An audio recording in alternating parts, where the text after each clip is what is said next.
السلام علیکم ورحمۃ اللہ وبرکاتہ۔ ہنستے مسکراتے پیارے پیارے ہوشیار سمجھدار بہادر چمکتے دمکتے خوش باش ساتھیوں، کہانی گھر میں خوش آمدید، جہاں آپ سن رہے ہیں روزانہ رنگ برنگی پرانی تاریخی سیکھتی سکھلاتی مزیدار قرآنی کہانیاں۔ اور کہانی سننے سے پہلے آپ اپنے تمام کام اچھے طریقے سے مکمل کر لیتے ہیں۔ ہم پہنچے تھے 9ویں سپارے پر، جہاں پہ اللہ تعالی ہمیں سنا رہے تھے حضرت موسیٰ علیہ السلام کی کہانی۔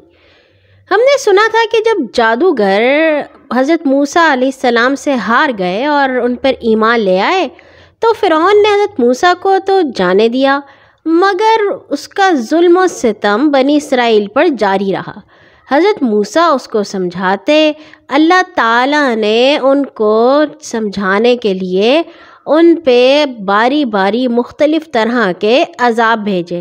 ایک دفعہ ان کے سارے گھروں میں ہر چیز میں بے تحاشا جوئیں پڑ گئیں، اور ایک دفعہ کیا ہوا کہ جو ٹڈی ہوتی ہے وہ ان کی تمام چیزوں میں آ گئی، ان کے کھانے پینے میں، ان کے پانی میں، سب جگہ پہ۔ اور ایک دفعہ ان کے اوپر مینڈکوں نے حملہ کر دیا۔ اسی طرح کے مختلف 7 عذاب ان کے اوپر اللہ تعالیٰ نے بھیجے۔ ہر بار وہ حضرت موسیٰ کے پاس آ کے کہتے، موسیٰ ہمارے لیے اپنے رب سے دعا کریں، ہماری اس عذاب سے جان چھوٹے۔ حضرت موسیٰ دعا کرتے، عذاب ختم ہو جاتا اور وہ پھر سے اپنی پرانی حرکتیں شروع کر دیتے۔ کوئی انہوں نے سبق نہ حاصل کیا۔ آخر اللہ تعالیٰ نے حضرت موسیٰ اور ان کے بھائی حضرت ہارون علیہ السلام کو حکم دیا کہ اب آپ بنی اسرائیل کو لے کے یہاں سے نکل جائیں۔ حضرت موسیٰ حضرت ہارون بنی اسرائیل کو ساتھ لے کر فلسطین کی طرف چل پڑے۔ ابھی زیادہ دور نہیں گئے تھے کہ فرعون کو ان کے شہر سے نکلنے کی خبر مل گئی۔ اس نے سارے ملک سے لشکر جمع کیا اور بنی اسرائیل کا پیچھا کرنے کے لیے روانہ ہوا۔ جب حضرت موسیٰ اور ان کے ساتھی ایک ایسے مقام پر پہنچے جہاں آنے کے لیے بحر قلزم کے شمال میں سمندر کے ایک تنگ حصے کو پار کرنا تھا، تو انہیں اپنے پیچھے فرعون کا لشکر آتا دکھائی دیا۔ بنی اسرائیل اسے دیکھ کر گھبرا گئے اور کہنے لگے، آگے سمندر ہے، پیچھے دشمن، اب تو ہم مارے گئے۔ حضرت موسیٰ علیہ السلام نے ان کو تسلی دی اور فرمایا، تم ہرگز نہیں مارے جاؤ گے، کیونکہ میرا اللہ میرے ساتھ ہے، وہ دشمنوں سے بچانے کی کوئی صورت پیدا کر دے گا۔ یہ کہہ کر اللہ کے حکم کے مطابق حضرت موسیٰ علیہ السلام نے سمندر پر اپنی لاٹھی ماری۔ خدا کی قدرت سے سمندر پھٹ کر 2 ٹکڑے ہو گیا اور بیچ میں ایک صاف راستہ بن گیا۔ اس کے دونوں طرف پانی رک کر اس طرح کھڑا ہو گیا جیسے 2 پہاڑ کھڑے ہوں۔ یہ بہت بڑا معجزہ تھا۔ حضرت موسیٰ اپنے ساتھیوں کو لے کر اسی راستے سے سمندر پار کر گئے، اور آپ کو یاد ہے نا، حضرت موسیٰ کے ساتھی کوئی 8، 9، 10، 200، 400، 500، 5000، 6000 نہیں تھے، 6 لاکھ لوگ تھے۔ 6 لاکھ لوگ وہ سمندر پار کر گئے، اور جب تک فرعون پہنچا ان کا آخری آدمی بھی سمندر پار کر چکا تھا۔ فرعون نے جو دیکھا کہ یہ راستہ بنا ہوا ہے تو وہ بھی اپنی فوج لے کے اسی راستے سے گزرنے لگا۔ جب سمندر کے بیچوں بیچ پہنچا تو سمندر کا پانی دونوں طرف سے اللہ کے حکم سے ملنا شروع ہو گیا، اور فرعون اور اس کا لشکر سب اس میں ڈوبنے لگے۔ جب فرعون ڈوبنے لگا تو کہنے لگا، میں اس خدا پر ایمان لاتا ہوں جس پر بنی اسرائیل ایمان رکھتے ہیں، میں موسیٰ کے رب پر ایمان لاتا ہوں، اس کے سوا کوئی بندگی کا لائق نہیں، میں اس کی بات مانوں گا، میں اس کا فرما بردار ہوں۔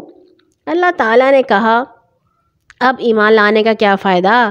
پہلے تو ساری عمر نافرمانی کرتا رہا، فساد پھیلاتا رہا۔ غرض فرعون اور اس کا لشکر سب سمندر میں ڈوب گئے۔ فرعون کے ساتھیوں کی لاشیں تو مچھلیوں کی خوراک بن گئیں، لیکن اس کی اپنی لاش کو اللہ نے سمندر سے باہر پھینک دیا تاکہ لوگ اس کو دیکھ کر سبق حاصل کریں۔ مصریوں نے اس کی لاش کو خاص قسم کا مسالہ لگا کر محفوظ کر لیا یہ لاش آج بھی ایک عجائب گھر میں قاہرہ میں مصر میں موجود ہے۔ فرعون سے نجات پا کر بنی اسرائیل سینا صحرا میں مقیم ہو گئے، اور اللہ تعالیٰ نے حضرت موسیٰ کو حکم دیا کہ کوہ طور پر آ جاؤ تاکہ میں آپ کو کتاب دے سکوں جس کا نام تورات ہے۔ اللہ کے حکم کے مطابق حضرت موسیٰ کوہ طور پر چلے گئے اور اپنے بھائی حضرت ہارون کو یہ نصیحت کر گئے کہ جب میں نہ ہوں تو بنی اسرائیل کا آپ نے خیال رکھنا ہے، ان میں آپس میں لڑائی نہ ہو اور کوئی جھگڑے والی بات بھی نہ ہو۔ اب کیا ہوا کہ حضرت موسیٰ بنی اسرائیل کو ساتھ لے کر جب مصر سے آئے تھے تو ان کے ساتھ ایک شخص سامری بھی آیا تھا۔ ظاہر میں تو وہ مسلمان ہو گیا تھا، لیکن سچے دل سے خدا پر ایمان نہیں لایا تھا۔ حضرت موسیٰ کے جانے کے بعد اس کو ایک شرارت سوجھی۔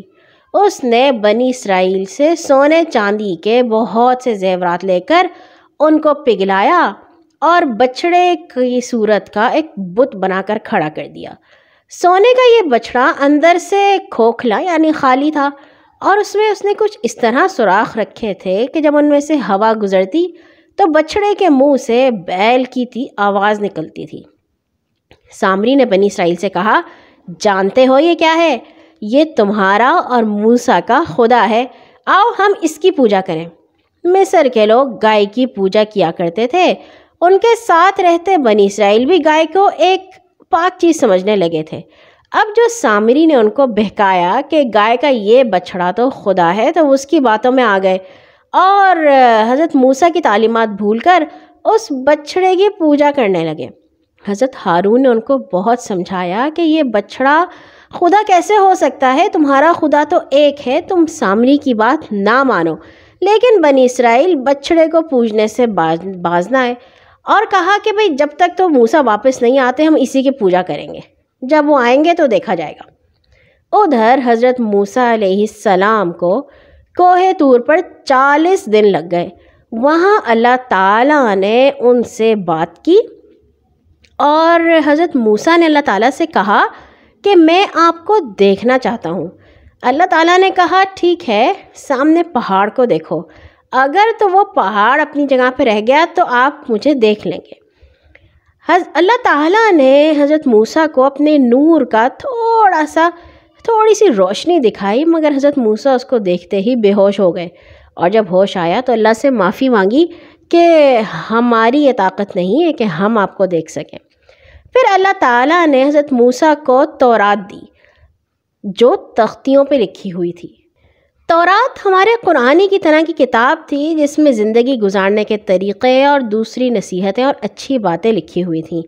پھر اللہ تعالیٰ نے حضرت موسیٰ کو حکم دیا کہ یہ تورات لے جاؤ اور اپنی قوم سے کہو کہ وہ اس پر عمل کرے، اور انہیں کی جا کر خبر لو تم جب یہاں آئے ہو تو سامری نے تمہاری قوم کو غلط راستے پر ڈال دیا ہے اور وہ سارے بچڑے کی پوجا کر رہے ہیں۔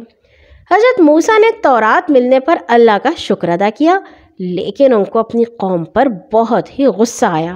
واپس آتے ہی انہوں نے سارے بنی اسرائیل کو جمع کیا اور کہا، یہ تم نے کیا حرکت کی؟ تمہیں یاد نہیں کہ اللہ نے تم سے کس کس بھلائی کا وعدہ کیا تھا، اور تم چاہتے ہو کہ خدا تم لوگوں سے ناراض ہو جائے؟ تم نے اپنا وعدہ توڑ دیا جو تم نے مجھ سے کیا تھا۔ بنی اسرائیل نے کہا، ہم اس وعدے کو نہیں بھولے، ہوا یہ کہ ہم نے ان بھاری بھاری زیوروں کو اتارا جو ہم مصر سے لائے تھے، سامری نے ہم سے لے لیا اور انہیں پگھلا کر بچڑا بنا دیا جس میں سے آواز آتی ہے، بس اس کی بات ہم نے مان لی اور اس کی پوجا کرنے لگے۔ اب حضرت موسیٰ نے غصے میں آ کر اپنے بھائی ہارون کے سر اور داڑھی کے بال پکڑ لیے اور کہنے لگے، ہارون، جب تم نے دیکھا تھا کہ لوگ غلط راستے پر جا رہے ہیں، تم نے انہیں منع کیوں نہیں کیا اور میری نصیحت پر عمل کیوں نہیں کیا؟ حضرت ہارون کہنے لگے، میرے بھائی میرے بال تو نہ پکڑیے، میں نے ان کو بہت سمجھایا لیکن انہوں نے میری ایک نہ سنی، اور میں نے زیادہ سختی اس لیے نہیں کی کہ آپ یہ نہ کہیں کہ تم نے لوگوں میں پھوٹ اور لڑائی ڈلوا دی ہے، آپ واپس آنے والے تھے اس لیے میں خاموش ہو گیا۔ اب موسیٰ نے سامری سے پوچھا، یہ تم نے کیا کام کیا؟ وہ بہت ہی مکار آدمی تھا اور بڑی کہانیاں بناتا تھا۔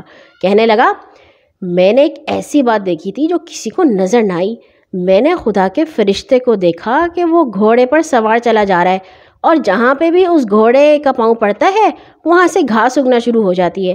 میں نے گھوڑے کے پاؤں کے نیچے سے تھوڑی سی مٹی لے لی اور جب اس بچھڑے کو بنایا تو مٹی اس میں ڈال دی اور اس میں سے آواز آنی شروع ہو گئی۔ مجھے لگا میں نے بہت ہی اچھا کام کیا ہے۔ حضرت موسیٰ نے کہا دور ہو جاؤ یہاں سے، آج سے کوئی شخص تمہارے سے کسی قسم کا میل جول نہیں رکھے گا اور تم تو ہمیشہ یہ کہتے رہو گے کہ کوئی مجھے ہاتھ نہ لگائے، کوئی میرے قریب نہ آئے، اور جب تم مر جاؤ گے تو اللہ تعالیٰ تمہیں عذاب دیں گے۔ ابھی دیکھنا تم بچھڑے کا ہم کیا حال کرتے ہیں۔ پھر اس کے بعد حضرت موسیٰ نے بنی اسرائیل سے کہا بھائیو، تمہارا مالک تو وہی ہے جس کے سوا کوئی دوسرا عبادت کے لائق نہیں، بھلا اس قسم کی چیزیں بھی خدا بن سکتی ہیں؟ یہ نہ کسی کو فائدہ پہنچا سکتا ہے نہ نقصان، ہم اس کو ابھی جلا کر خاک کیے دیتے ہیں۔ پھر حضرت موسیٰ نے اس بچھڑے کو جلا کر راکھ کر دیا اور راکھ کو بکھیر کر دریا میں بہا دیا۔ اور یہاں ہوئی ہماری آج کی کہانی ختم۔ ابھی حضرت موسیٰ کی کہانی ختم نہیں ہوئی اور بنی اسرائیل کی بھی تھوڑی سی کہانی باقی ہے۔ اللہ تعالیٰ نے قرآن میں سب سے زیادہ صورتوں میں ہمیں حضرت موسیٰ کی کہانی سنائی ہے، کیونکہ بنی اسرائیل ایک طاقتور قوم تھے اور اللہ تعالیٰ کی پسندیدہ قوم بھی تھے، اور اتنی ہی انہوں نے غلطیاں کی۔ اللہ تعالیٰ ہمیں یہ بتانا چاہتے ہیں کہ تم ان جیسے نہ بننا، جو غلطیاں بنی اسرائیل نے کی وہ تم نہ کرنا۔ کل ہم آئیں گے بنی اسرائیل کی ایک اور کہانی کے ساتھ انشاءاللہ، اور ہر نماز کے بعد اپنے لیے اور تمام مسلمانوں کے لیے دعا کرنا مت بھولا کیجیے۔ اللہ حافظ۔